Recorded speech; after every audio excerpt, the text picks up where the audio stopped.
Good morning दोस्तों, कैसे हो आप लोग? बढ़िया ना। तो आज आपके लिए हम लेकर आए हैं एक्सरसाइज 7.2 कोऑर्डिनेट ज्योमेट्री और 7.1 आपको अच्छे से समझ में आई होगी अगर आपने पूरी वीडियो देखी होगी तो देखो, जैसे आप क्लास 10th में हो तो क्या होता है स्कूल में कि क्लास 10th में टीचर क्या करते हैं कि बहुत सारे बच्चे होने की वजह से सेक्शन में डिवाइड कर देते। क्या बोलते हैं कि क्लास 10th का ये जो बच्चा है वो सेक्शन ए का है, एक बच्चा है वो सेक्शन बी का है, लेकिन ये सारे के सारे बच्चे किसके हैं? क्लास 10th के हैं, लेकिन उसको डिवाइड कर दिया गया सेक्शन ए सेक्शन बी में। उसी तरह ये जो एक्सरसाइज है, पहले हमने दो क्वेश्चन लिख रखा है, पहले आपको हम थ्योरी समझाएंगे, फिर इन दोनों को क्वेश्चन को सॉल्व करके दिखाएंगे। तो ये जो हमारी एक्सरसाइज है ये भी बेस्ड है सेक्शन फार्मूला पे। क्या है मतलब इसका सर? सेक्शन का मतलब समझ में आ गया, डिवाइड। सेक्शन का मतलब क्या? सेक्शन में बांट दिया कि 10th के बहुत सारे बच्चे थे, हमारे पास गवर्नमेंट रूल के हिसाब से हमें सिर्फ 20 बच्चे को एक क्लास में रखना है, या 25 को या 30 को या 35 को, तो हमने 35 करके 10 सेक्शन बना दिए और सब सेक्शन में सारे बच्चे पढ़ रहे हैं। उससे डिस्क्रिमिनेशन तो है नहीं कि ए सेक्शन वाले हैं उसको ये टीचर की फैसिलिटी मिलेगी, सी सेक्शन को ये मिलेगी, ये सब तो है नहीं। जैसे अवेलेबिलिटी है उसके हिसाब से काम कर लिया। तो किसी भी चीज़ को जब हम सेक्शन में डिवाइड कर देते हैं, एक ही चीज़ को अलग अलग भागों में डिवाइड कर देते हैं, उसको बोलते हैं सेक्शन। और इस एक्सरसाइज में हमें सारे के सारे क्वेश्चन जो बनाने हैं वो बनाना है सेक्शन फार्मूला से। ठीक, सेक्शन फार्मूला का डेरिवेशन आपको नहीं पढ़ना, बस फार्मूला याद करना है। उसको याद करने का हम एक तरीका बताते हैं। मान लेते हैं हमारे पास कोई एक पॉइंट है यहां पर ए, कोई एक पॉइंट है यहां पर बी। अब हमने बोल दिया कि सपोज ए का कोऑर्डिनेट है x1, y1, हमें नहीं पता। बी का कोऑर्डिनेट है x2, y2। अब कहता है इस लाइन को कहीं से भी, कहां से हमें नहीं पता, कहीं से भी हमने इसको काट दिया, यहां काट दिया और इस पॉइंट को दे दिया P, और हमने बोला इस P का कोऑर्डिनेट है x, y। यहां तक बात समझ में आई? इस लाइन को कहीं पे भी काट दिया, यहां काट दिया, यहां काट दिया, यहां काट दिया, कहीं पे भी काट दिया और उसके कोऑर्डिनेट को बोल दिया x, y। अब ये वाला पार्ट कुछ भागों में डिवाइड हुआ होगा, तो आपकी एनसीईआरटी कहती है मान लो ये जो पार्ट है वो M1 है और ये जो पार्ट है M2 है। नहीं समझ में आया? देखो इसको डिजिट लिख के देते हैं। मान लेते हैं पॉइंट है A 2, 3, ये पॉइंट है B 3, 4 और ये पॉइंट कहीं से काटा P x, y और हमने बोला ये AP जो है वो 2 है और PB जो है वो 3 है। यानी AB को हमने डिवाइड किया AP is to PB में और इसकी रेशियो क्या है? 2:3 का रेशियो में है। बात समझ में आया? तो 2 और 3 को हमने M1 ले लिया और 3 को M2 ले लिया। ये वाले पॉइंट को 2, 3 को x1, y1 ले लिया, 3, 4 को x2, y2 ले लिया और P को xy ले लिया। क्यों लिया सर? ताकि एक जनरल फार्मूला मिल जाए हमें, फिर उसके बाद डिजिट जो भी होगा वो पुट कर लेंगे। यानी इस लाइन को हमने 2:3 में डिवाइड किया, तो हमें नहीं पता इस लाइन को किस में डिवाइड किया, तो हमने M1:M2 में किया। M1 M2 क्यों लिया? क्योंकि एनसीईआरटी आपकी M1 M2 लेती है। ये बात समझ में आ गई? इसको डिवाइड कर लिया। तो इसका फॉर्मूला कहता है, अब इसमें आपसे क्वेश्चन पूछा जा सकता है कि x का कोऑर्डिनेट क्या होगा, y का कोऑर्डिनेट क्या होगा।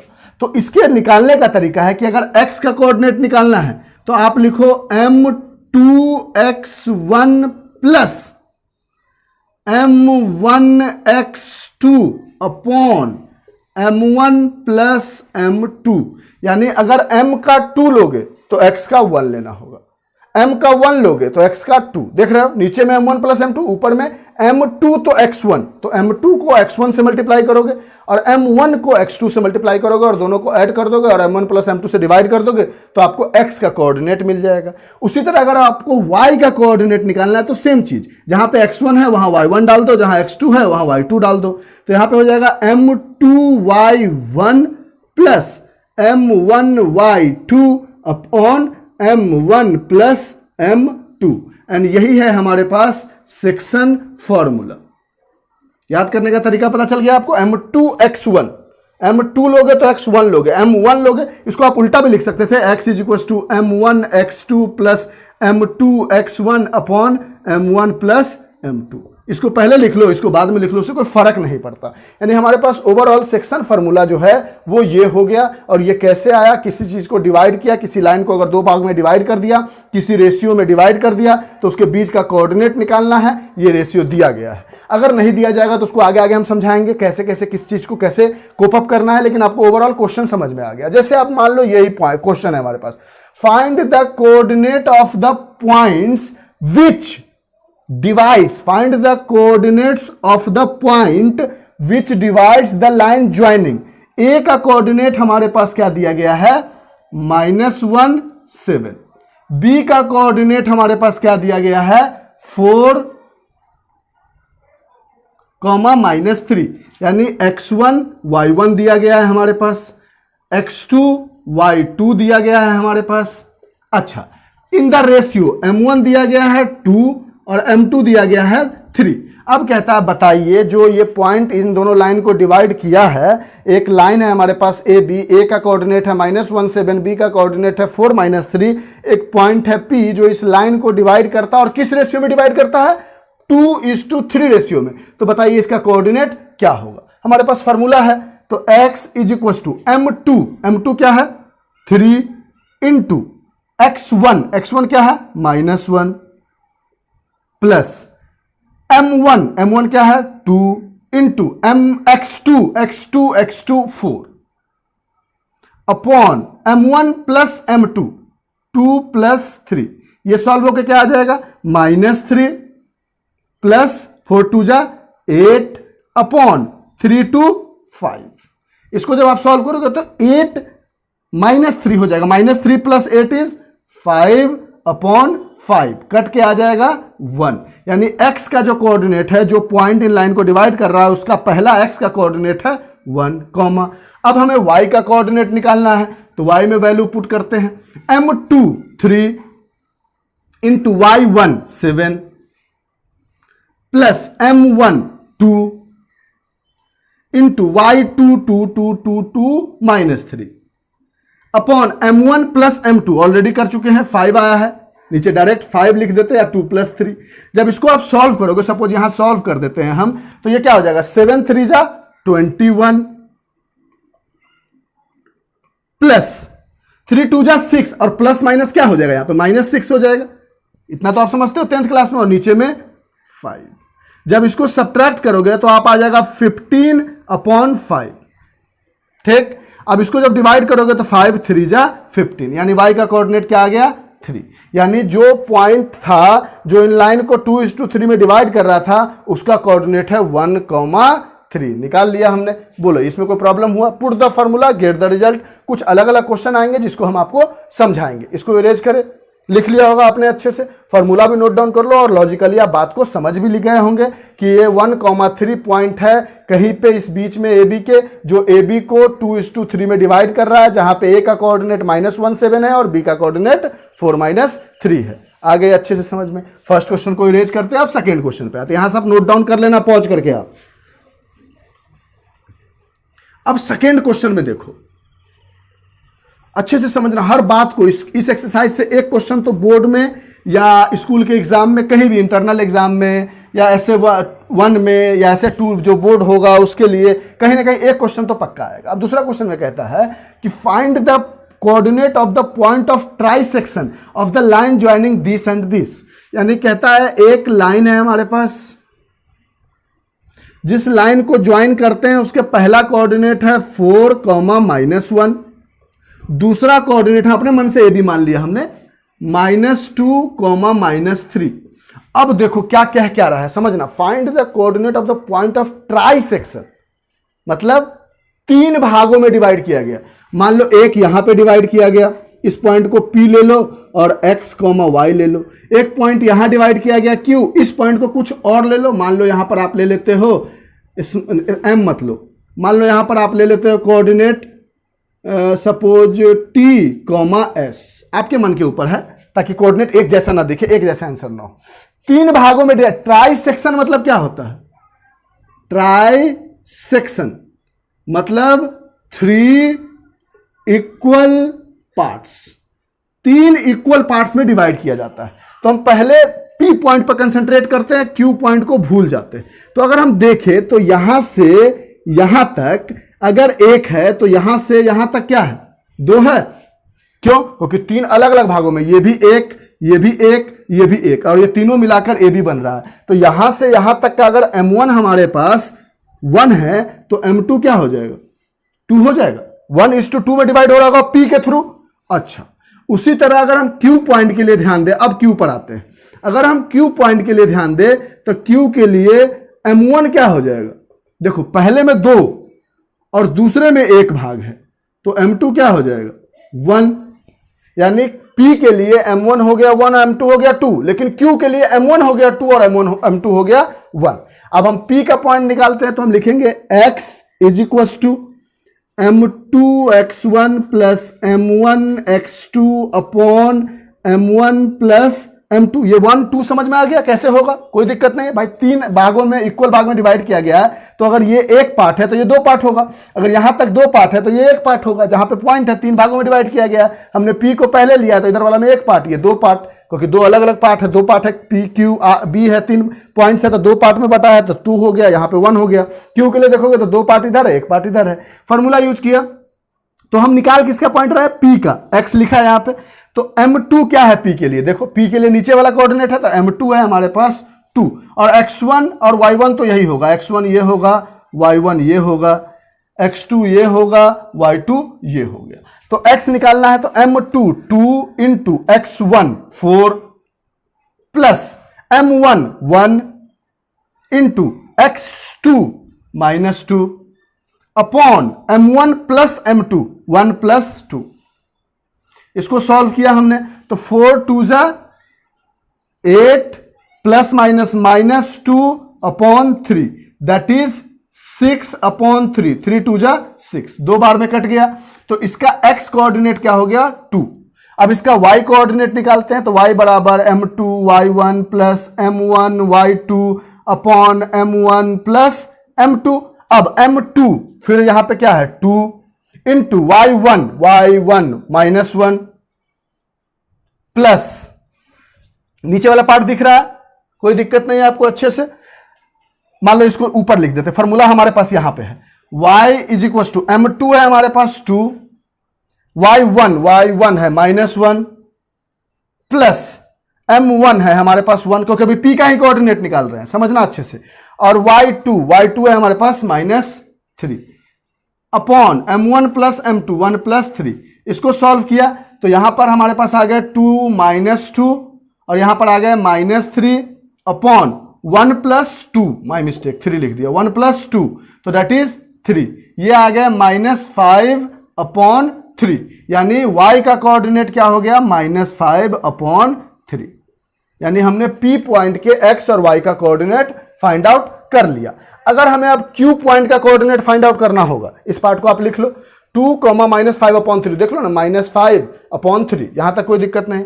अब q का निकालना था, q के लिए अब क्या बदलेगा, x1 y1 x2 y2 तो सेम रहेगा, लेकिन q के लिए बदल जाएगा, x की जगह t आ जाएगा और s की जगह y की जगह s आ जाएगा और m1 m2 की जगह वैल्यू बदल जाएगी। अब 2 हो जाएगा m1 और m2 हो जाएगी 1। इसको इरेज कर दे, लिख लिया होगा आपने पक्का। अब देखो, अब हमारे पास फॉर्मूला निकालना है q पॉइंट के लिए, तो q के लिए हम लिखेंगे t equal to m2 x1 plus m1 x2 upon m1 plus m2, और s के लिए m2 y1, क्योंकि हमने x की जगह t ले लिया तो x वाला फॉर्मूला यूज करेंगे, y की जगह s ले लिया तो y वाला फॉर्मूला यूज करेंगे, क्योंकि एक जैसा कोऑर्डिनेट हो रहा था इसलिए हमने बदल दिया ताकि कंफ्यूजन ना रहे, plus m1 y2 upon m1 plus m2। अब यहां पुट करेंगे, अब यहां पे m2 क्या है, वो q के लिए 1 इंटू x1 क्या है 4 प्लस m1 क्या है 2 इंटू x2 क्या है -2 अपॉन 1 प्लस 2।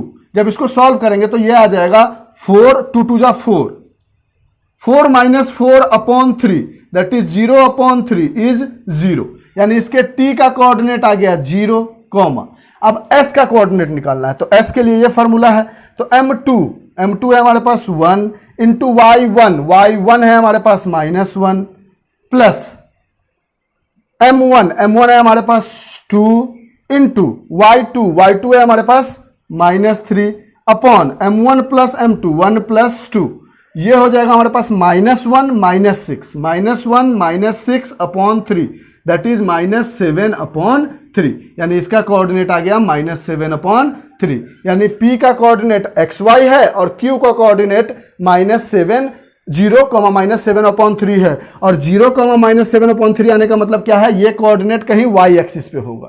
ठीक, इससे हमें मतलब नहीं है, लेकिन हमने आपको बता दिया। अच्छे से बात समझ में आई, इसको नोट डाउन करो। अब हम आते हैं क्वेश्चन नंबर 3 पे, और हर पार्ट को देखो, formula, put the formula get the result का कॉन्सेप्ट है।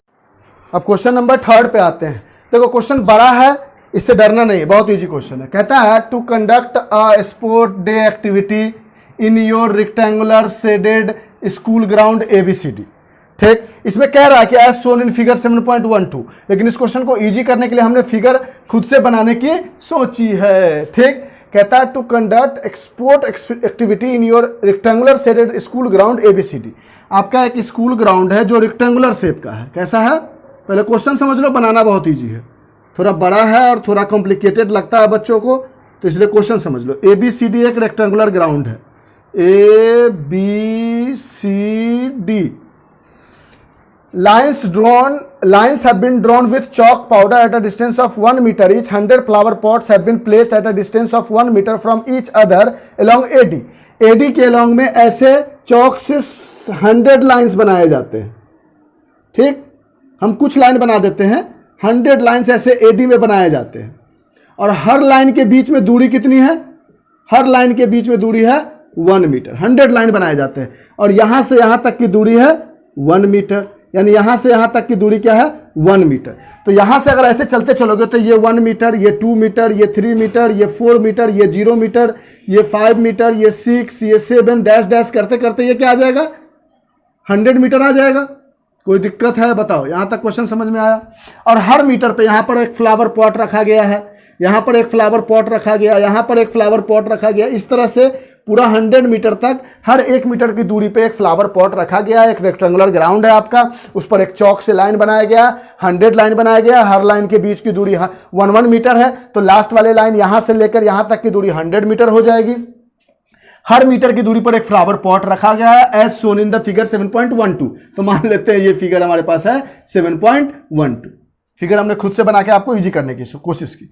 अब कहता है कि Niharika runs 1/4 of the distance AD on the second line and post a green flag. यानी इधर भी कुछ लाइन्स है, 1 2 3 4 5 6 7 8, ऐसा कुछ लाइन बना हुआ है बहुत सारे। इसके दूसरे लाइन पर, पहला दूसरे लाइन से शुरू करता है, और टोटल डिस्टेंस का कहीं पे 1/4 पर आके एक फ्लैग लगा देता है। 1/4 पर आके टोटल डिस्टेंस क्या है समझना, इस बात को समझना अच्छे से। इधर से 100 लाइन है, इधर भी कुछ लाइन्स है, वो सेकेंड लाइन से शुरू करती है। तो नीचे वाली लाइन क्या होती है, एक्स एक्सिस, वेरी गुड। ऊपर वाली लाइन क्या होती है, वाई एक्सिस। तो यानी एक बात तो पता चल गया कि मान लेते हैं निहारिका का एन लेते हैं, तो निहारिका ने जहां पे झंडा लगाया है, जहां पे फ्लैग को टाई अप किया है, उसका एक्स कोऑर्डिनेट तो 2 है, क्योंकि दूसरी लाइन से शुरू कर रहा है तो दूसरे से ऊपर जाएगा। अच्छा, वाई कोऑर्डिनेट कैसे निकलेगा, तो 1/4 इसका दूरी तय करता है। टोटल डिस्टेंस क्या है 100 मीटर, उसका 1/4, तो 1/4 इंटू 100, 4 2 जा 8, 4 5 जा 20, यानी यहां से वो 2 लाइन पर शुरू करती है और 25th लाइन पे रुक जाती है। बोलो बात समझ में, क्योंकि 100 का 1/4 तय की निहारिका ने, तो निहारिका का कोऑर्डिनेट एक्स कोऑर्डिनेट में दूसरे पर शुरू किया तो 2, और 1/4 तक जाता है टोटल डिस्टेंस का, यानी 1/4 निकाला 100 मीटर टोटल डिस्टेंस है, क्योंकि 1-1 मीटर का दूरी पर 100 लाइन बनाए गए हैं, तो 100 मीटर टोटल डिस्टेंस है, उसका 1/4 25 मीटर, यानी 25th लाइन पे, क्योंकि हर लाइन 1 मीटर का है, तो वाई कोऑर्डिनेट 25th आ गया। बोलो यहां तक बात समझ में आई। अब दूसरी एक और लड़की है, अब दूसरी लड़की निहारिका हो गया, कहता what is the distance between the both the flags. Preeti runs 1/4 of the distance of AD on the 8th line. अब प्रीति जो है वो मान लेते हैं यहां पर 3 4 5 6 7, ये 8th लाइन से शुरू करती है, तो प्रीति का कोऑर्डिनेट क्या हो जाएगा, एक्स में तो 8 हो जाएगा, वाई में वो कितने distance 1/5 of the total distance, 1/5, तो 100 का 1/5 20, यानी वो 20th लाइन पर कहीं रुकती है और वहां पे झंडा लगा देती है, तो ये y कोऑर्डिनेट क्या हो गया 20 हो गया। प्रीति का x coordinate 8, y coordinate 20, Niharika का x कोऑर्डिनेट 2, y कोऑर्डिनेट 25। ये बात समझ में आई अच्छे से, क्योंकि ये दूसरे नंबर से शुरू करती है तो x एक्सिस नीचे वाला होता है तो दूसरा हो गया। ये 8th नंबर से शुरू करती है तो नीचे वाला x एक्सिस होता है तो 8 हो गया। 1/4 करता है यानी 25th लाइन पे ये जाती है, 1/5 करता है यानी 28th यानी 20वें लाइन पे ये जाती है। अब आपसे क्वेश्चन कहता है what is the distance between the both the flags, इन दोनों फ्लैग के बीच की दूरी क्या होगी। तो simple use the distance formula. यहां तक क्वेश्चन समझ में आ गया, यहां तक। अब इसके आगे वाला पार्ट को नहीं इरेज करेंगे, यानी क्वेश्चन का मतलब हमें ऊपर में समझ में आ गया सर कि क्या कह रहा है। अब दोनों कोऑर्डिनेट हमारे पास है, अब कहता है निहारिका से लेकर इसकी डिस्टेंस बताओ, यानी NP बताओ। ये अगर निहारिका है और ये अगर प्रीति है तो इसकी दूरी बताओ कि दोनों झंडे कहां कहां रखे, उसके बीच की दूरी। डिस्टेंस फार्मूला याद होगा या भूल गए, x2 माइनस x1 का whole square plus y2 minus y1 का होल स्क्वायर। अभी अभी किया ना पहले एक्सरसाइज। x2 की जगह क्या है, मान लो ये x1 है, ये y1 है, ये x2 है, ये y2 है। तो y2 की जगह x2 की जगह है हमारे पास 8 माइनस x1 की जगह है 2 होल स्क्वायर प्लस y2 की जगह है हमारे पास 20 माइनस y1 की जगह है 25 माइनस होल स्क्वायर। ये आ जाएगा हमारे पास 6 का स्क्वायर प्लस माइनस 5 का स्क्वायर। ये हो जाएगा 36 प्लस 25।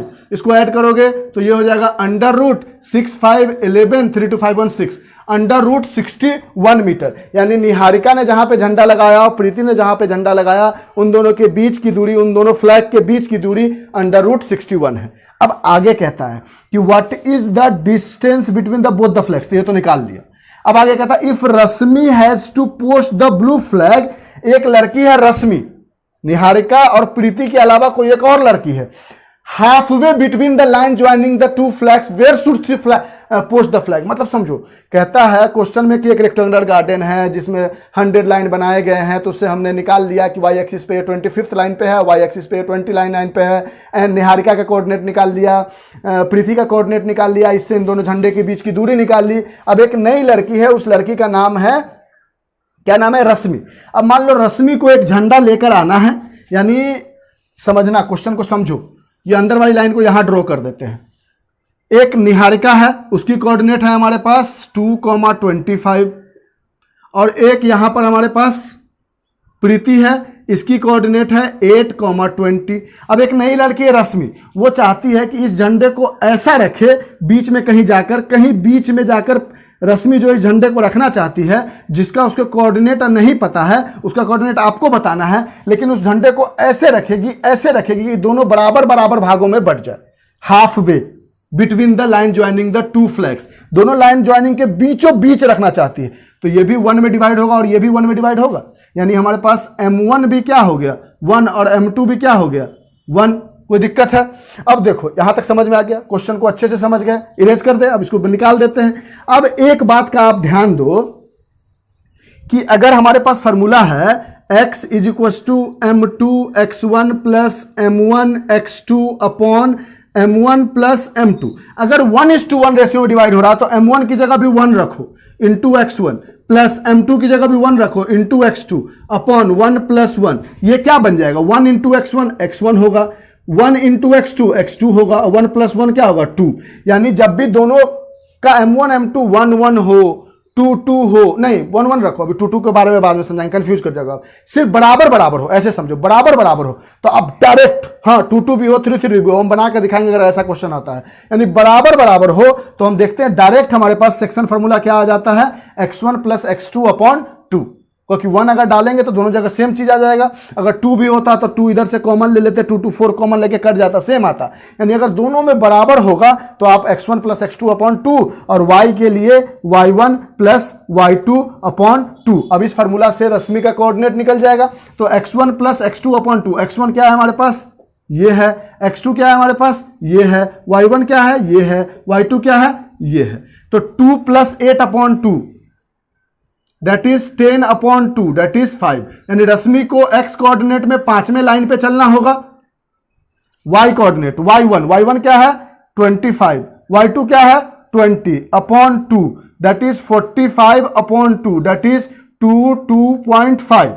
22.5 यानी y कोऑर्डिनेट में 22.5 यानी 22nd लाइन और 23rd लाइन के बीच से उसको आगे बढ़ना होगा y एक्सिस में, और सॉरी फिर से x एक्सिस में 5वें लाइन से ऊपर निकलना होगा और y एक्सिस में 100 लाइन के बीच में 22 और 23 के बीच के किसी लाइन पर जाके उस पॉइंट को डालना होगा। यानी ओवरऑल ये कोऑर्डिनेट हो गया रश्मि का, रश्मि को 5,22.5 कोऑर्डिनेट से जाना होगा। देखो लंबा क्वेश्चन था लेकिन हमें लगता है कि आपको समझ में आया होगा। अगर नहीं आया होगा तो इस वीडियो को दोबारा करके देख लोगे, then you are able to understand what exactly this question dictated.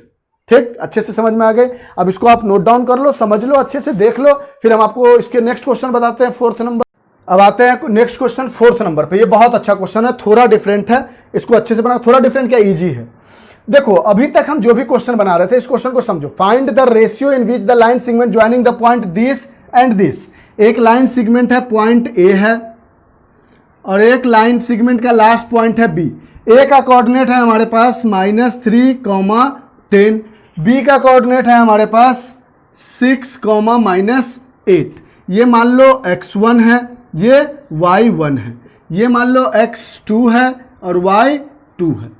कहता है इज डिवाइडेड बाय, अब कोई एक पॉइंट बीच में से इसको डिवाइड करता है, वो पॉइंट P है। अब इसका कोऑर्डिनेट दे दिया गया है -1, 6। अब कहता है कि आप इसका बताइए कि find the ratio in which this line segment is divided by this point. इस पॉइंट के द्वारा ये जो लाइन सेगमेंट है किस रेशियो में डिवाइड किया गया हो। तो जब हमें बीच का कोऑर्डिनेट दिया गया हो, जो इंटरसेक्ट कर रहा है या ट्राइसेक्ट कर रहा है या बाइसेक्ट कर रहा है या सीधा कट कर रहा है, वो कोऑर्डिनेट दिया गया हो और ये वाली रेशियो हमें फाइंड आउट करनी हो, m1 m2 फाइंड आउट करनी हो, तो m1 m2 की जगह आप हमेशा k:1 का रेशियो लोगे। ठीक, इसका मतलब ये बिल्कुल नहीं है कि 1 है, आपके पास जो k की वैल्यू आएगी वो दोनों रेशियो हो जाएगा। हमेशा क्या लोगे, k:1 का रेशियो करेगा। हमेशा याद रखना, जब भी m1 m2 हमें रेशियो निकालना हो तो हमें k:1 का रेशियो लेना है। अब इस क्वेश्चन को अगर हम सॉल्व करें तो फॉर्मूला एज इट इज लिखेंगे, x इज और k हो गया हमारे पास क्या, m1 और 1 हो गया m2। या जरूरी नहीं है 1 हमेशा m2 ही होगा, m2 1 माना है हमने, लेकिन k की जो वैल्यू आएगी वो रेशियो हो जाएगी। ऐसा नहीं कि m2 हमेशा 1 है, m1 निकालना है हमें, बिल्कुल नहीं। देखो हम निकाल के आपको समझाते हैं। x is equal to m2 x1 plus m1 x2 upon m1 plus m2। ये रूल है, हर जगह लगेगा, ऐसा नहीं किसी क्वेश्चन में। जब भी हमें रेशियो निकालना हो तो आप k:2 मानोगे हमेशा, ऑलवेज। तो यहाँ पे x की जगह क्या है आपके पास, ये x है, ये y है। x की जगह है आपके पास -1, m2 की जगह क्या है 1 इंटू x1 की जगह क्या है -3 प्लस m1 की जगह क्या है k इंटू x2 की जगह क्या है 6 upon k plus 1, m1 plus m2। इसको इधर लेकर आओगे तो -1 into k plus 1 is -3 plus 6k। ये अंदर मल्टीप्लाई होगा तो -k -1 इज -3 प्लस 6k। ये माइनस सबको उधर लेकर चले जाओ तो 6k, ये k उधर जाएगा तो प्लस k, इधर -3 है, ये 1 उधर जाएगा तो +1 इज 0। यहां से आ गया 6k plus k is 7k -3 plus 1 is -2 is equal to 0। 2 को उधर करोगे तो 7k इज 2, तो k इक्वल टू 2/7। यानी आपको y बराबर m2 y1 लिखने की जरूरत नहीं है, आप डायरेक्ट बोल दोगे कि k की वैल्यू 2/7 आया है। यानी ये जो कोऑर्डिनेट है ये इस लाइन को 2:7 पे डिवाइड करता है, जहां पे m1 की वैल्यू 2 है और m2 की वैल्यू 7 है। बात समझ में आई। यानी k की जो वैल्यू, अगर मान लो k की वैल्यू कोई कहेगा कि सर 1 आ गई, 0 कभी नहीं आएगा, ऐसा क्वेश्चन नहीं है। 1 आ गई तो 1/1 लिख सकते हो, तो 1:1 हो जाता, 1 और 1 हो जाता। k की वैल्यू जो भी आएगी ऊपर वाला m1 हो जाएगा, नीचे वाला m2 हो जाएगा, और 4th क्वेश्चन का सॉल्यूशन कंप्लीट। समझ में आया। सारा क्वेश्चन हमने लिख रखा था ताकि एक बार में बता सके आपको। अब क्वेश्चन नंबर 5th पे आते हैं। अच्छे से समझ में आया। जब भी रेशियो नहीं दिया जाए, रेशियो लेना हो तो k:1 लेंगे, k की जो वैल्यू आ जाएगी वो हमारी रेशियो हो जाएगी, फॉर्मूला एज इट इज है। क्वेश्चन नंबर 4th समझ में आ गया। सर इसको इरेज भी कर देते हैं क्वेश्चन को। अब क्वेश्चन नंबर 5th पे आते हैं। इरेज कर दें इसको। अगर आपको ऐसा हो कि कभी हम जल्दी से इरेज कर दिए हो और आप नहीं देख पाओ तो ये वीडियो है, आप आराम से पीछे करके ऐसा पोजीशन ले सकते हो जहां पे हम साइड हटते हैं और पॉज कर सकते हो, आप लिख सकते हो। 5th नंबर क्वेश्चन में देखो क्या कहता है। कहता है find the ratio in which the line segment joining this and this is divided by x axis. Divided by x axis, समझना इस बात को, समझो इस क्वेश्चन को। मान लो ये वाई एक्सिस है, ये एक्स एक्सिस है। एक पॉइंट है 1,-5, यानी 1 पॉजिटिव -5 कहीं इधर होगा, ठीक है। एक पॉइंट है -4,5, -4,5 कहीं इधर होगा, कुछ होगा। अब मान लो कहता है कि ये लाइन यहां से ऐसे बढ़ता है आगे, ए है बी है, मान लो ये लाइन है ऐसे कहीं से बढ़ता है आगे। अब ये कहीं ना कहीं एक्स एक्सिस को कट कर रहा है, तो वाई एक्सिस को कट कर रहा है, इससे कोई मतलब नहीं। ये बताइए एक्स एक्सिस पे कौन सी पॉइंट होगी? तो एक्स एक्सिस पर जो भी पॉइंट होगी वहां पर x, 0 होगा, क्योंकि y 0 होता है एक्स एक्सिस पे। बात को समझ में आया? ठीक है, अब आ जाते हैं क्वेश्चन पे। लॉजिकली पकड़ना बात को तो आपको इजी लगेगा। एक पॉइंट है a और एक पॉइंट है हमारे पास b। a का कोऑर्डिनेट है 1,-5, b का कोऑर्डिनेट है -4,5। इसको ले लिया हमने x1, इसको ले लिया y1, इसको ले लिया x2, इसको ले लिया y2। अब कहता है find the ratio in which the line segment joining this is divided by x axis. x axis है यानी इसका कोऑर्डिनेट ऑब्वियस सी बात है, मान लो पॉइंट P है, इसका कोऑर्डिनेट x, 0 होगा, क्योंकि x एक्सिस से अगर डिवाइड हो रहा है तो y एक्सिस, y की वैल्यू 0 होती है x एक्सिस पे। पहली क्लास, पहली वीडियो, पहला कॉन्सेप्ट। अब also find the coordinate of the point of division, यानी रेशियो भी निकालना है और x की वैल्यू भी निकालनी है। लॉजिकली दिमाग लगाना। रेशियो को k:1 ले लिया आपने। अब अगर कोई बच्चा चाहे तो x बराबर भी फॉर्मूला लिख सकता है, लेकिन जैसे ही वो x बराबर फॉर्मूला लिखेगा तो m2x1 plus m1 x2 upon m1 plus m2 लिखेगा, तो दो वेरिएबल आ जाएंगे। चाहे m2 m1 डालोगे तो k भी आ जाएगा, x भी हो जाएगा। तो दिमाग लगाते हैं, हम y बराबर फॉर्मूला लिखते हैं। y बराबर क्या लिख सकते हैं? m2y1 plus m1 y2 upon m1 plus m2। क्यों दिमाग लगाया सर आपने? x बराबर क्यों नहीं लिखा? तो x बराबर इसलिए नहीं लिखा क्योंकि देखो y की वैल्यू क्या है? 0, तो y वेरिएबल नहीं रहा, इज इक्वल टू m2 क्या है? 1 इंटू y1, y1 क्या है हमारे पास? -5 प्लस m1 अब k इंटू y2 क्या है हमारे पास? 5 अपॉन k प्लस 1। अगर यहां x लिखते तो x रखना पड़ता, क्योंकि x तो कुछ ना कुछ है, तो y लिखा 0 हो गया। ये पूरा टर्म इधर आएगा तो क्या हो जाएगा? 0 हो जाएगा, इसमें कोई दिक्कत नहीं। तो 0 is equal to -5 plus 5k, ये -5 इधर आ जाएगा तो हो जाएगा 5 इज इक्वल टू 5k, यानी 5k इज इक्वल टू 5, तो k equal to 5 upon 5 that is 1/1, यानी ये रेशियो अब क्या हो गया? 1:1, यानी y की मदद से पहले रेशियो निकाल लिया, अब x की वैल्यू निकालनी है। तो x बराबर m2 x1 plus m1 x2 upon m1 plus m2। x बराबर m2, उधर नीचे ने सोचा हमने नहीं दिख रहा होगा, m1 x2 upon m1 plus m2। फायदा क्या है कि 1:1 है, जब भी 1:1 होता है तो इतना नहीं लिखने की जगह direct x1 plus x2 upon 2 लिख सकते हैं। अभी बताया हमने, आप डायरेक्ट ये यूज कर सकते हो बिना लिखे हुए। अब x1 क्या है आपके पास? 1 प्लस x2 क्या है आपके पास? -4 upon 2 that is 1 -4 upon 2 that is -3 upon 2, यानी इसका कोऑर्डिनेट हो गया -3 अपॉन 2, 0 और रेशियो हो गए 1:1। बात समझ में आई? अगर आप x को लेकर रेशियो निकालने की कोशिश करते, जब रेशियो नहीं था तो x भी वेरिएबल हो जाता, k भी वेरिएबल हो जाता, और आपके लिए दो वेरिएबल को एक साथ सॉल्व करना इम्पॉसिबल हो जाता। इसलिए हमने y लेके चला, क्योंकि x एक्सिस पे y 0 होता है और y की वैल्यू जब 0 डाली तो सिर्फ k वेरिएबल था, और जिससे हमें k की रेशियो मिल गई और हमने फिर x का कोऑर्डिनेट निकाल लिया, x1 प्लस x2, तो 1 -4 अपॉन 2 दैट इज -3 अपॉन 2। तो इस पॉइंट का कोऑर्डिनेट भी निकल गया और रेशियो भी निकल गया। आई बात समझ में? इसको नोट डाउन कीजिए। आप क्वेश्चन नंबर 6 पे आते हैं, इरेज कर दे 5th क्वेश्चन और विद सॉल्यूशन। अगर कोई भी वीडियो जो भी क्वेश्चन हम बताते हैं, सपोज एक बार में नहीं समझ में आता है, सपोज, वैसे आई विल ट्राई कि एक बार में आपको समझ में आ जाए, तो आप उसको दूसरी राउंड जरूर ट्राई करोगे तो आपको पक्का समझ में आ जाएगा। एक बार और रिवाइंड करके देख लोगे, आपको सारी बातें समझ में आ जाएगी। And still you have any doubt regarding this, तो आप हमें पूछ लोगे। क्वेश्चन नंबर 6 में तो वीवीआई लगा लो, ये बहुत इजी और बहुत इंपॉर्टेंट क्वेश्चन है। कहता है if 1,2, 4,y, x,6 and 3,5 are the vertices of a parallelogram taken in order. एक पैरेललोग्राम है,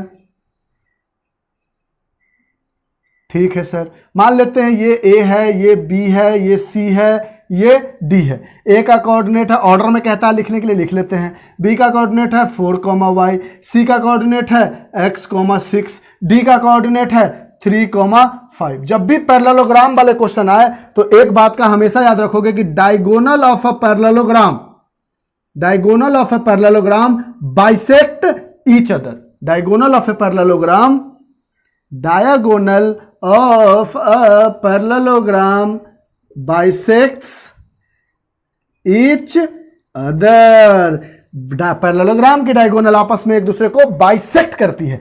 बाइसेक्ट करने का मतलब बराबर बराबर भागों में बांटती है। पैरेललोग्राम का जब भी क्वेश्चन आए एक्स और वाई की वैल्यू हमें फाइंड आउट करनी है, एक्स की और वाई की। जब भी क्वेश्चन आए इसी लॉजिक से बनाना। पैरेललोग्राम वाले कहीं भी दिख जाए, एग्जाम्पलर में दिख जाए, एनसीईआरटी बुक में दिख जाए, diagonal of a parallelogram bisect each other. मतलब ये अगर ओ पॉइंट है तो ओ से बी की दूरी और ओ से डी की दूरी बराबर है, ओ बी बराबर ओ डी है। यानी इसका क्या मतलब हुआ कि अगर ये 1 है तो ये भी 1 रेशियो में डिवाइडेड है, अगर हम बीडी लाइन की बात करें। और उसी तरह OA बराबर OC है, यानी अगर ये भी 1 है तो ये भी 1 है।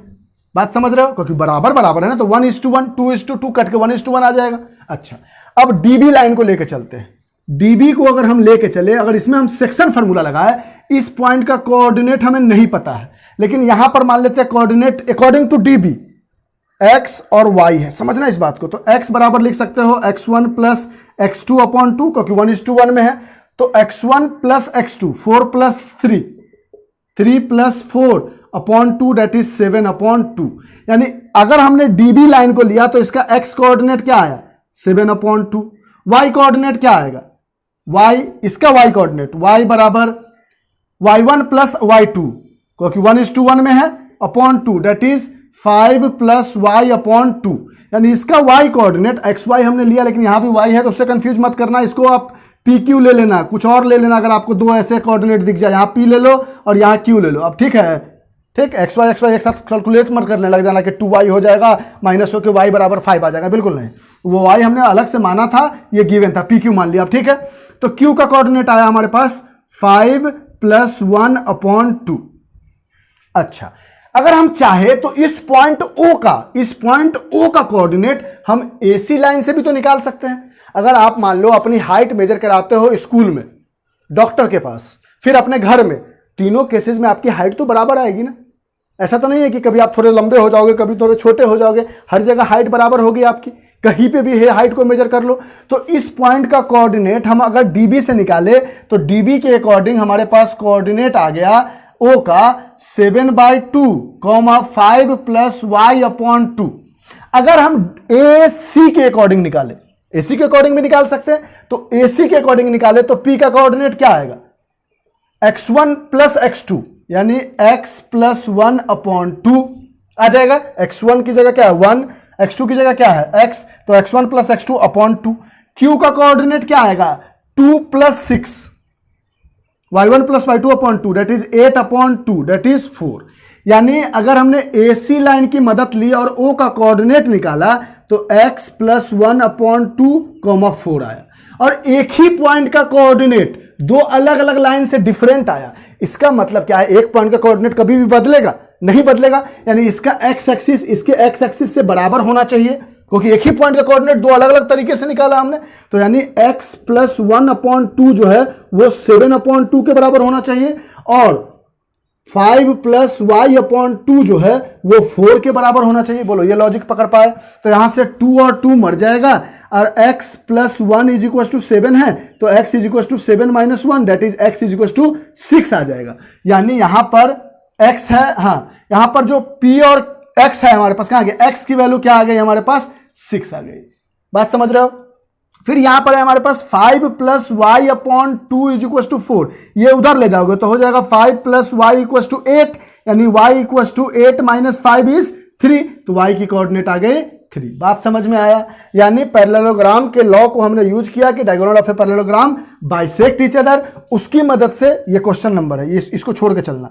उसकी मदद से हमने क्या किया कि एक बार डीबी लाइन ले ली और सेक्शन फार्मूला लगा दिया, तो देखा 1:1 है तो x1 plus x2 upon 2, y1 plus y2 upon 2, उसकी मदद से ये कोऑर्डिनेट आ गया। एक बार एसी ले लिया, एसी लाइन ले ली डायगोनल और इसको भी लगा दिया x1 plus x2 upon 2, y1 plus y2 upon 2, यहाँ पे x1 x2 कुछ और था, यहाँ पे कुछ और था, उसकी मदद से ये कोऑर्डिनेट आ गया। अब एक ही पॉइंट का दो कोऑर्डिनेट है, इसका मतलब है इसका x इसके x के बराबर होगा, इसका y इसके y के बराबर होगा। वही किया हमने और सॉल्व कर दिया और हमारे पास x और y की वैल्यू आ गई, x की वैल्यू 6 आ गई, y की वैल्यू 3 आ गई। बोलो बात समझ में आया?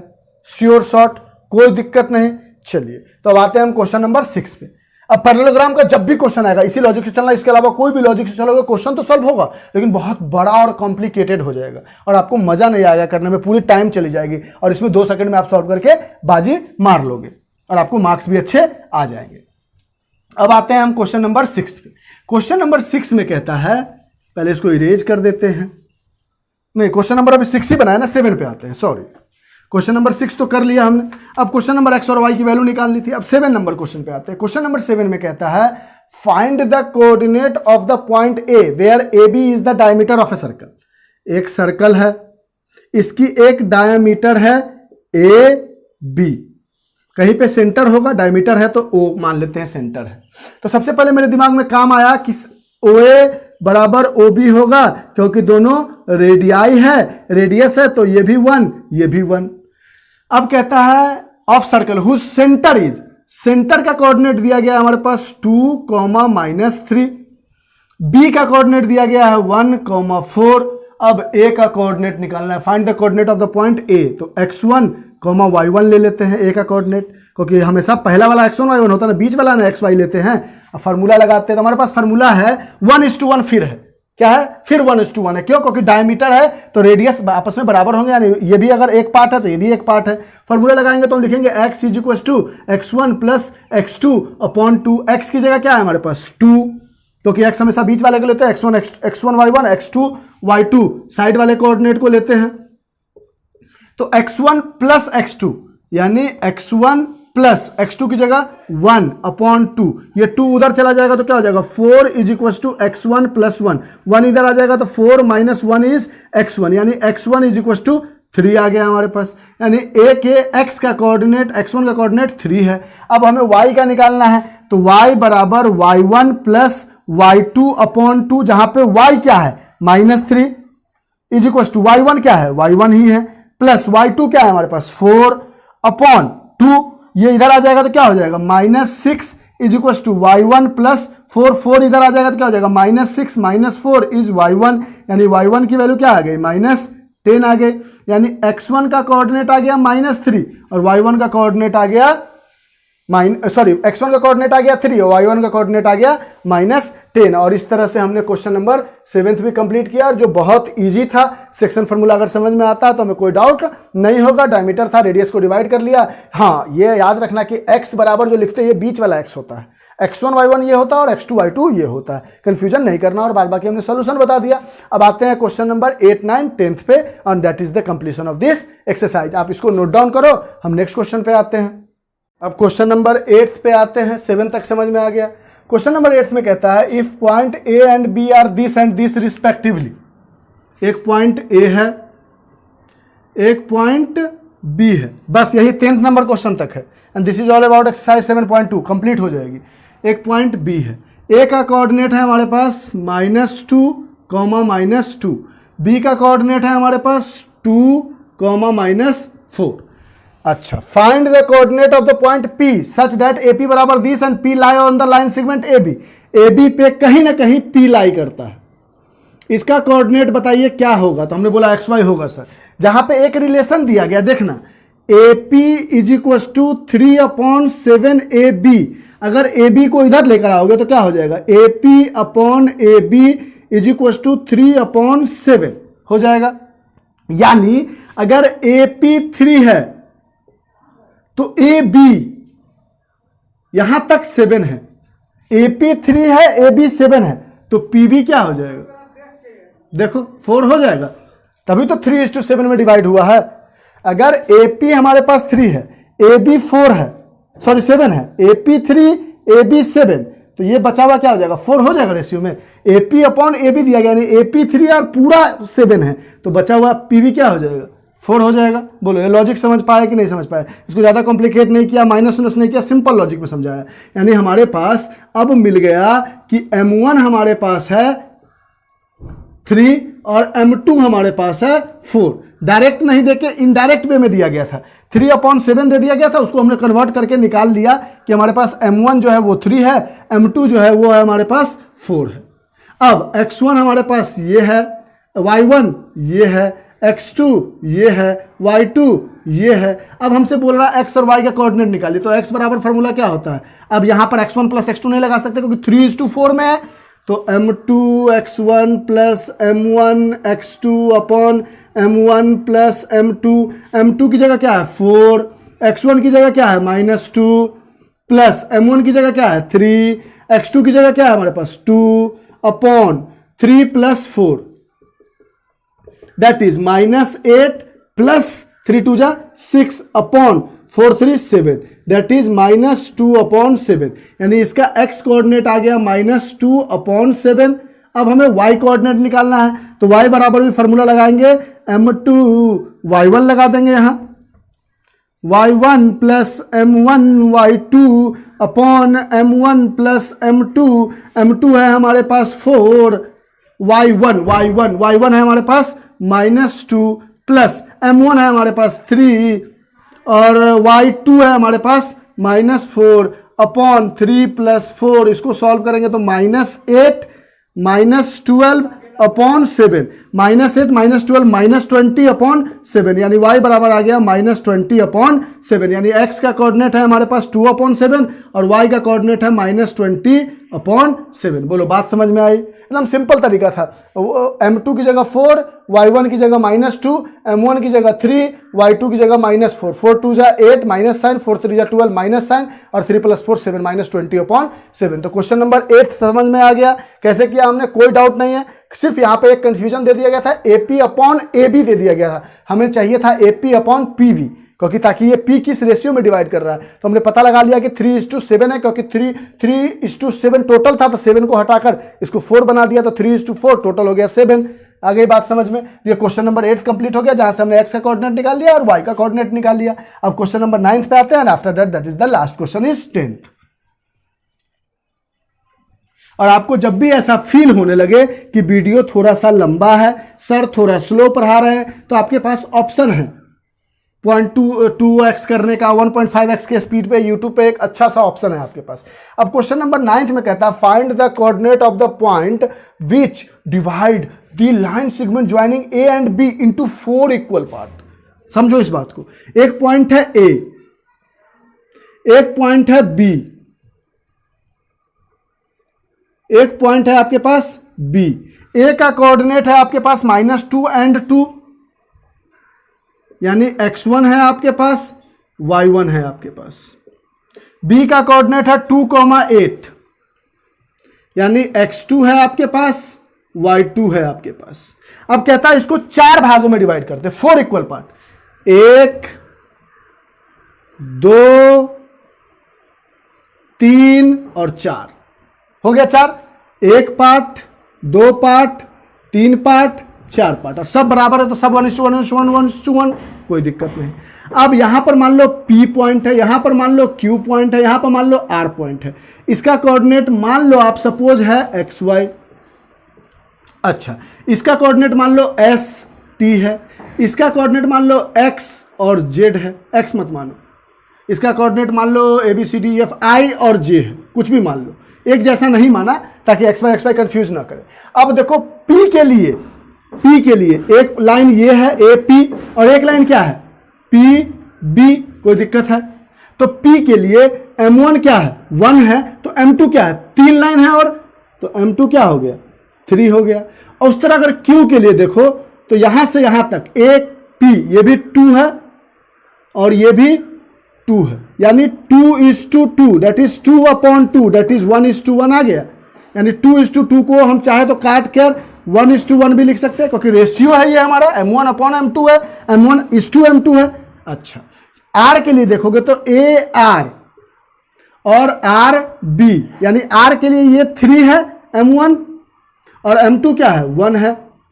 बात समझ पा रहे हो ना, ये कंफ्यूजन है।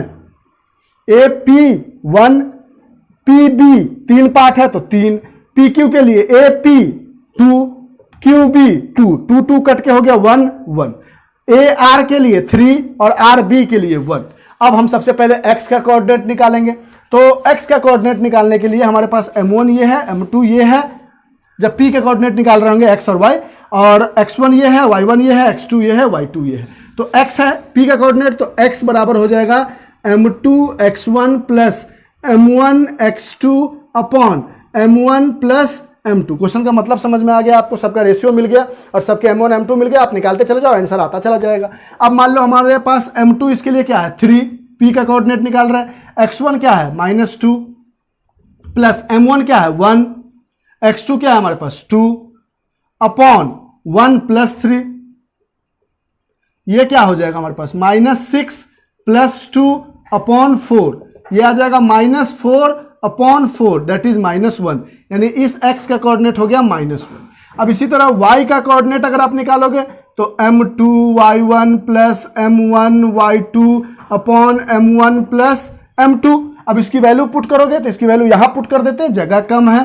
तो y की कोऑर्डिनेट निकाला तो M2 की वैल्यू क्या है 3, y1 क्या है हमारे पास y1 यहां पर है, y1 है हमारे पास 2 प्लस M1 क्या है 1, y2 क्या है हमारे पास 8 अपॉन 1 प्लस 3, ये हो जाएगा 6 प्लस 8, 3 2 जा 6 प्लस 8 अपॉन 4, 8 6 14 अपॉन 4, 2 7 जा 2 2 जा, यानी y की कोऑर्डिनेट आ गई 7 अपॉन 2।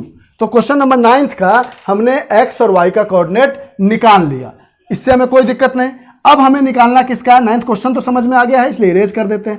अब हमें निकालना s और t का। तो s भी इनडायरेक्टली क्या है हमारे लिए x ही तो है, x हमने नहीं माना क्योंकि x ऑलरेडी हमने मान चुके थे। तो s का कोऑर्डिनेट निकालोगे यानी x के रिस्पेक्ट में निकालोगे तो M2 x1 plus M1 x2 upon M1 plus M2। फायदा यह है कि इसमें 1:1 है q के लिए, तो 1:1 में डायरेक्ट आप x1 प्लस x2 अपॉन 2 लिख सकते हो।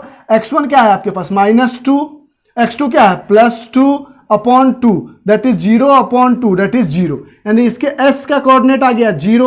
t निकालना है तो t को y के रिस्पेक्ट में तो y1 प्लस y2, क्योंकि y का कोऑर्डिनेट है t मान लिया है हमने, अपॉन 2, y1 क्या है 2, y2 क्या है 8 upon 2 that is 10 upon 2 that is 5, यानी t का भी कोऑर्डिनेट आ गया 5।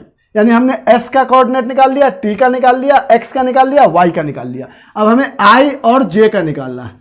अब ये वाला पार्ट इरेज कर दे, यहां तक लिख लो अच्छे से, फटाफट इरेज करते हैं, नोट डाउन कर लेना आप पॉज करके।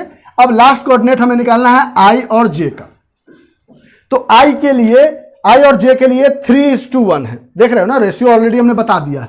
तो i निकालोगे तो x के रिस्पेक्ट में तो M2 x1 plus M1 x2 upon M1 plus M2। M2 की जगह है आपके पास 1, r का निकाल रहे हो कोऑर्डिनेट, i कोऑर्डिनेट यानी x कोऑर्डिनेट r का, तो 1 इंटू x1 क्या है -2 प्लस M1 क्या है 3 इंटू x2 क्या है 2 अपॉन 3 प्लस 1, इसको सॉल्व करोगे तो -2 plus 6 upon 4 that is +4 upon 4 that is 1 आ जाएगा। यानी इसका कोऑर्डिनेट क्या आ गया, यहां पर i का कोऑर्डिनेट आ गया 1, j का अब हमें निकालना है।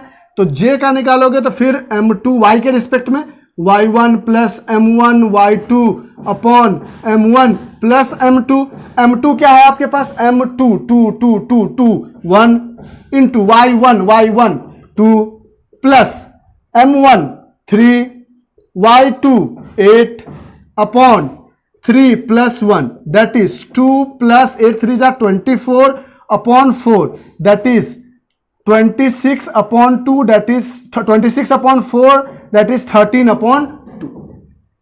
तो देखा आपने कि हमने p का भी xy निकाल लिया, q का भी st निकाल लिया और r का भी ij निकाल लिया। हर में x1 y1 x2 y2 same था, सिर्फ m1 m2 बदलते जा रहा था और हमने सारे कोऑर्डिनेट निकाल लिए। अब आते हैं इस एक्सरसाइज के लास्ट क्वेश्चन पे, समझ में आया अच्छे से, very good.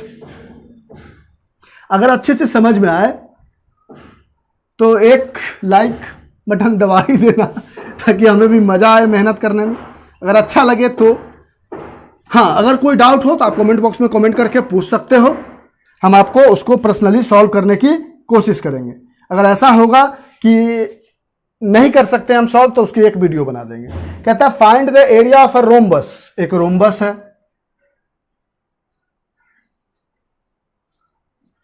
A B C D. सबसे पहले एरिया ऑफ रोम्बस क्या होता है? एरिया ऑफ रोम्बस ये होता है हमारे पास 1/2 into D1 into D2, diagonal 1 into diagonal 2, या दूसरा फॉर्मूला होता है हमारे पास area of rhombus is base into height. Coordinate दिया गया हमारा, हम देख लेते हैं कौन सा यूज कर पाएंगे। कोऑर्डिनेट दिया गया 3,0, बी कोऑर्डिनेट दिया गया है 4,5, सी कोऑर्डिनेट है हमारे पास -1,4, डी कोऑर्डिनेट है हमारे पास -2, -1। अब हाइट हमें कहीं ऐसे ड्रॉ करना होगा जिसका कोऑर्डिनेट हमें नहीं पता है, यानी ये फॉर्मूला तो यूज नहीं कर सकते, हम हटा देते हैं। डायगोनल 1 इंटू डायगोनल 2, यानी आप चाहो तो इस डायगोनल का डिस्टेंस और इस डायगोनल का डिस्टेंस तो निकाल सकते हो, तो आप डिस्टेंस निकाल लो, पुट कर दो, आंसर आ जाएगा। अगर आप AC का डिस्टेंस निकालोगे तो वह डिस्टेंस फार्मूला, इसमें सेक्शन फार्मूला नहीं, क्योंकि इसमें हमें कुछ सीधा एरिया निकालने के लिए कह रहा है। टेकन इन ऑर्डर था इसलिए ऑर्डर ABCD ले लिया हमने। तो डिस्टेंस फार्मूला अभी भी याद होगा या भूल गए? x2 - x1 का whole square plus y2 - y1 का होल स्क्वायर। यहां वैल्यू पुट करोगे तो x2, अब BAC लिया है आपने, तो मान लो किसी को भी x2 किसी को भी x1, मान लो इसी को x2 ले लिया तो -1 -3, कहीं से कहीं ले सकते हो आप, plus 4 -0 whole square, y2 - y1, ये हो गया -4 का स्क्वायर प्लस 4 का स्क्वायर, ये हो गया under root 16 + 16, that is under root 32। 32 को आप चाहो तो लिख सकते हो 5/2, यानी 4√2, 4 4 जा 16, 2 जा 32, यानी आपके पास आ गया 1/2। डायगोनल 1 मान लो AC था, AC की जगह आ गया 4√2। अब आपको डायगोनल 2 निकालना है। डायगोनल 2 हमारे पास क्या है?